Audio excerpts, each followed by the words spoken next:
Guys, एक important tool जो आपकी हीलिंग जर्नी में, आपकी स्पिरिचुअल जर्नी में आपकी बहुत ज़्यादा हेल्प कर सकता है, आपकी इस हीलिंग प्रोसेस को बहुत ज़्यादा स्पीड अप कर सकता है, वो है आपका कम बोलना।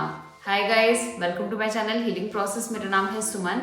अपने इस चैनल पर मैं एनर्जी से रिलेटेड, रिलेशनशिप से रिलेटेड और प्रैक्टिस से रिलेटेड कंटेंट शेयर करती हूँ। गाइस, आज का जो टॉपिक है वो है कम बोलना, और क्यों मैं इतना ज़्यादा एम्फसाइज करती हूँ कम बोलने पर, वो आज मैं आपके साथ शेयर करूँगी। तो गाइज, सबसे पहली चीज़ जो मैं आपके साथ शेयर करना चाहती हूँ वो है कि जब भी हम कम बोलते हैं ना, तो एक्चुअली हम अपनी एनर्जी को बाहर नहीं दे रहे हैं। हमारी सारी एनर्जी हमारे अंदर ही रह जाती है, सारा प्राणा हमारे अंदर ही रह जाता है। अब ये जो एनर्जी है ना, हमें हेल्प करेगा कि हम डीपर इस बॉडी में पेनिट्रेट करें। लेकिन जब हम बोलते हैं तो हम हमारी बॉडी में नहीं जाते हैं, हम सिर्फ बाहर जवाब देते रहते हैं, बाहर अपनी एनर्जी देते रहते हैं। लेकिन जब हम अंदर जाते हैं, जब हम चुप रहते हैं, जब हम हमारी एनर्जी को वेस्ट नहीं करते हैं, तो हम हमारी बॉडी में जाते हैं। इस बॉडी में एक्चुअली रिसाइड करती है हमारी शैडो। इस फिजिकल बॉडी में हमारी शैडो होती है, शैडो होते हैं और वो सारे अनकॉन्शियस एस्पेक्ट, क्वालिटीज़ जिनको डिनाई कर दिया गया है, वो सारे सप्रेस्ड इमोशन जो कि ट्रॉमेटिक इवेंट के कारण आपके अंदर आए थे और आपकी साइकी ने ना उनको डिसोसिएट कर दिया, सप्रेस कर दिया। बट ये सारी चीज़ें ना आपकी इस फिजिकल बॉडी में रह गई। तो जब भी हम कम बोलते हैं ना, हम हमारी बॉडी में रहते हैं। जब हम हमारी बॉडी में रहते हैं ना, पावर हमारे पास होती है। अब हम चीज़ों को ऑब्जर्व कर सकते हैं, अब हम हमारी शैडो को ऑब्जर्व कर सकते हैं। तो अगर हम हमारा इनर वर्क करना चाहते हैं, तो इनर वर्क करने के लिए भी ना हमें कुछ ना कुछ तो चाहिए जहाँ से हम स्टार्टिंग करें। तो जब भी हम कम बोलेंगे ना, तो हम उन सभी पैटर्न्स को फाइंड आउट कर पाएंगे जो कि बार बार रिपीट हो रहे हैं, या फिर हम उन ट्रिगर्ड सिचुएशन को फाइंड आउट कर पाएंगे जो कि आपकी लाइफ में बार बार रिपीट हो रही है, लेकिन आप उनके प्रति कॉन्शियस नहीं है, क्योंकि ये सारी चीज़ें अनकॉन्शियस में चल रही है और आपकी ये फिजिकल बॉडी अनकॉन्शियस होती है। तो जब भी हम कम बोलेंगे, हम ज़्यादा ऑब्जर्व करेंगे, और जब हम ज़्यादा ऑब्जर्व करेंगे तो हम उन सभी एस्पेक्ट और उन सभी क्वालिटीज़ को फाइंड आउट कर सकेंगे जो कि हमारी अवेयरनेस में नहीं है। सो ऑब्जर्वेशन इज़ द की। ये बहुत इम्पॉर्टेंट चीज़ है हमारी हीलिंग के लिए। गाइस, नंबर 2 रीज़न जो मुझे लगता है कि हमें कम क्यों बोलना चाहिए वो है, जब भी हम कम बोलते हैं ना, हम खुद को कंट्रोल कर सकते हैं। तो जब हम खुद को कंट्रोल करें, इट डजंट मीन कि हम खुद को एक्सप्रेस नहीं करें। इट मीन्स कि हम पहले ये सोच रहे हैं कि ये मैं जो बोलने वाली हूँ, ये क्यों बोलने वाली हूँ। क्या मैं इस समय रिएक्शन दे रही हूँ? क्या मैं इस समय ट्रिगर हो गई हूँ? अगर हमें रिएक्शन नहीं देना है ना, तो हमें अंदर पेनिट्रेट करना पड़ेगा। उसके लिए जब भी हम कम बोलते हैं ना, तो हम खुद को एक समय देते हैं, अपने अंदर की इस प्रोसेस को थोड़ा समय देते हैं। जब हम खुद को समय देते हैं ना, तो एक्चुअली हम चीज़ों को इंट्रोस्पेक्ट करते हैं और उसके बाद अपना रिएक्शन देते हैं, जो कि अब रिएक्शन नहीं होता है, वो रिस्पॉन्स होता है। रिएक्शन होगा इंस्टेंट, वो अंदर आया और रिफ्लेक्ट हो गया, वो रिएक्शन था, इसमें थिंकिंग इन्वॉल्व नहीं है। लेकिन जब भी हम किसी चीज़ को समझते हैं, उसका इंटरप्रिटेशन करते हैं, उसके बाद रिएक्शन देते हैं, वो होता है रिस्पॉन्स। रिस्पॉन्स में थिंकिंग प्रोसेस इन्वॉल्व रहती है। तो जब भी हम एक पॉज लेते हैं ना, तो हम एक रिएक्शन की जगह रिस्पॉन्स चूज करते हैं। तो ऐसा करके हम हमारी पावर में स्टैंड करते हैं। लेकिन ये जो पावर में हम स्टैंड करते हैं ना, हम दूसरों के लिए एक मिरर बन जाते हैं। स्पेशली जब हम कॉन्फ्लिक्टिंग सिचुएशन में होते हैं, तो हम दूसरों के लिए एक मिरर का काम कर रहे होते हैं। जब भी लोग एजिटेटेड होते हैं या फिर शैडो का एक्सप्रेशन देते हैं, क्योंकि वो भी किसी चीज़ को लेकर अगर ट्रिगर हो जाते हैं या हमारी बात को लेकर ट्रिगर, अगर वो ट्रिगर हो जाते हैं तो उन्हें कौन बताएगा कि किसके अंदर शैडो है। अगर उनके अंदर शैडो है तो उनको मौका मिलना चाहिए उस बात को देखने का, उस शैडो को देखने का, उस चीज़ को अंडरस्टैंड करने का और हील करने का। जब भी हम कम बोलते हैं हम दूसरों को मौका देते हैं, एक्चुअली दूसरों की शैडो को मौका देते हैं एक्सप्रेस होने का।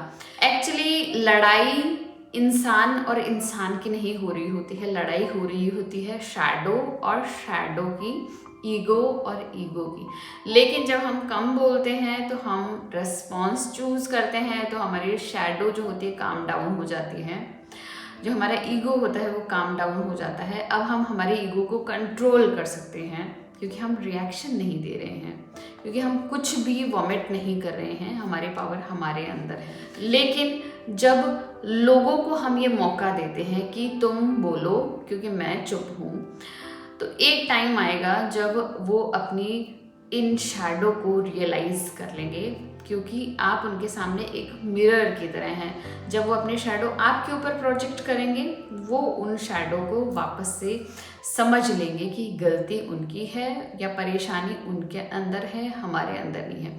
एक इंस्टांस मेरे साथ हुआ था कुछ सालों पहले कि कोई काम मुझे दिया गया था लेकिन मैंने उसका एक छोटा सा पार्ट किया था, बाकी सारा किसी और ने किया था। तो क्या हुआ, जब मेरे बॉस ने मुझे बुलाया तो उनको उस काम का ना रिजल्ट बिल्कुल भी नहीं मिला था। वो बहुत ज़्यादा गुस्से में थे। जब मैं गई तो उनका फेस एकदम रेडिश हो चुका था और मेरे अंदर जाते ही वो बर्स्ट आउट हो गए। बोलना बंद ही नहीं कर रहे थे, इतना कंटिन्यूसली वो बोल रहे थे, वो कुछ भी बोले जा रहे थे। बट एट दैट टाइम ना I decided to take a pause. मैं उस पूरी सिचुएशन को क्योंकि समझना चाह रही थी कि एक्चुअली क्या हुआ, क्योंकि मुझे तो उसके बारे में पता ही नहीं था। देन थोड़ी देर बाद जब मैं चुप रही तो जब उनका बोलना बंद हो गया ना, तो एट लास्ट मैंने उनको बोला कि सर मैं आपका कंसर्न समझ सकती हूँ, मैं आपकी परेशानी को समझ सकती हूँ क्योंकि आपको ये रिजल्ट नहीं मिला, but give me some time so that कि मैं इसका रूट कॉज पता कर सकूँ। ऐसा बोलकर मैं चैम्बर से बाहर चली गई और मैंने इसके अलावा उनको कुछ भी नहीं कहा। इन एक दो सेंटेंस के अलावा मैंने अपनी सफाई देना बिल्कुल भी ज़रूरी नहीं समझा और मैं बाहर चली गई। Then I started find out कि क्या हुआ था, किसने किया था प्रोजेक्ट और every single thing. Then few minutes later ना उन्होंने किसी से मुझे बुलवाया एंड जब मैं चैम्बर में गई तो उन्होंने पूरी बात मुझे बताई।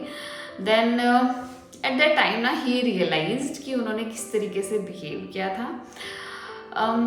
वो सब मैं उनके फेस पर देख सकती थी, उनको बुरा फील हो रहा है जिस टाइप का बिहेवियर उन्होंने उस समय किया था।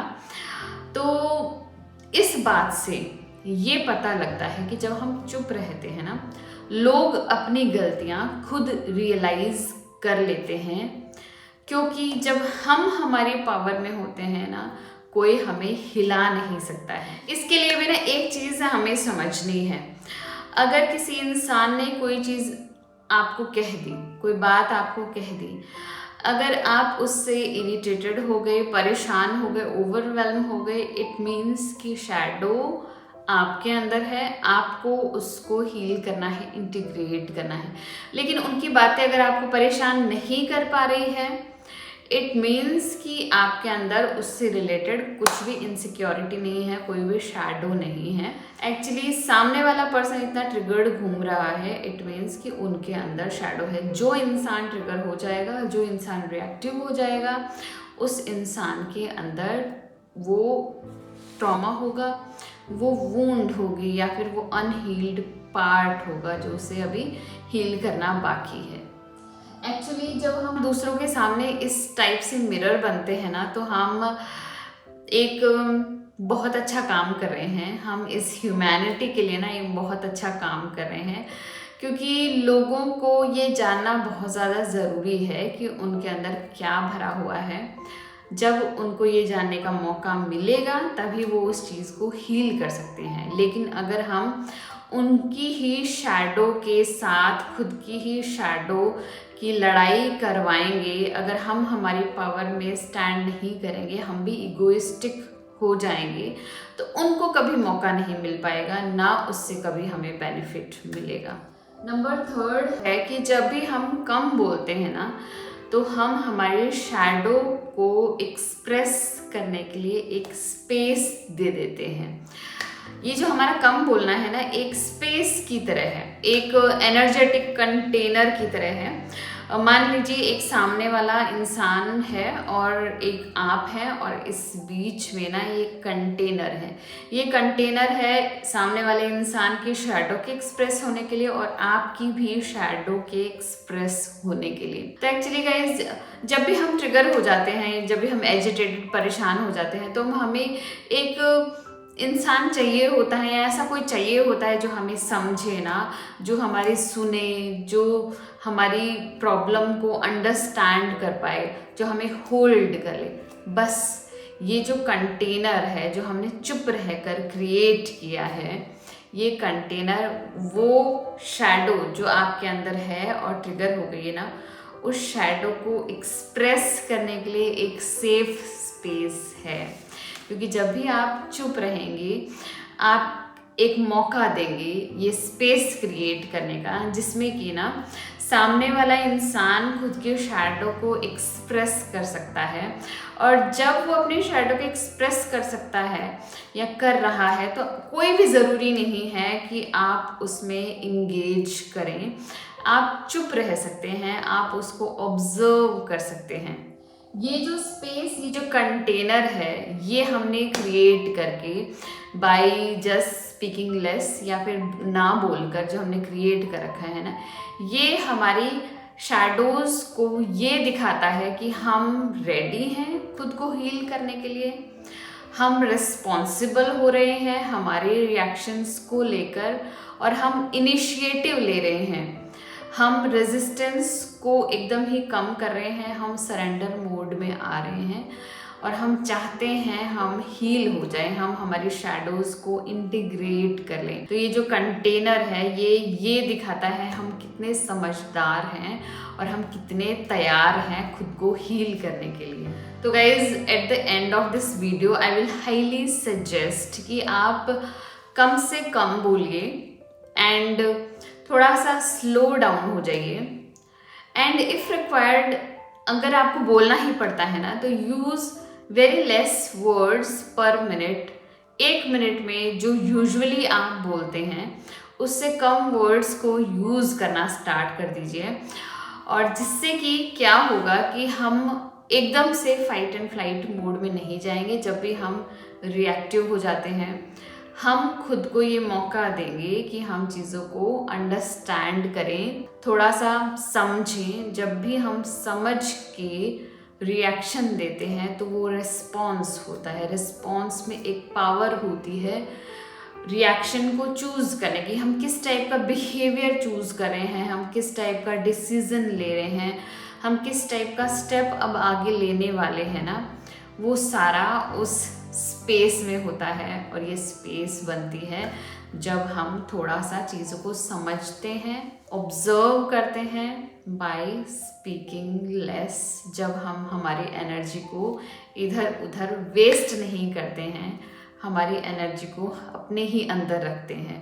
तो गाइज़, आपको आज का वीडियो कैसा लगा? और अगर अच्छा लगा तो प्लीज़ अपनी लाइफ में कम बोलना स्टार्ट कर दीजिए। वर्ड्स पर मिनट बहुत कम यूज़ करना स्टार्ट कर दीजिए।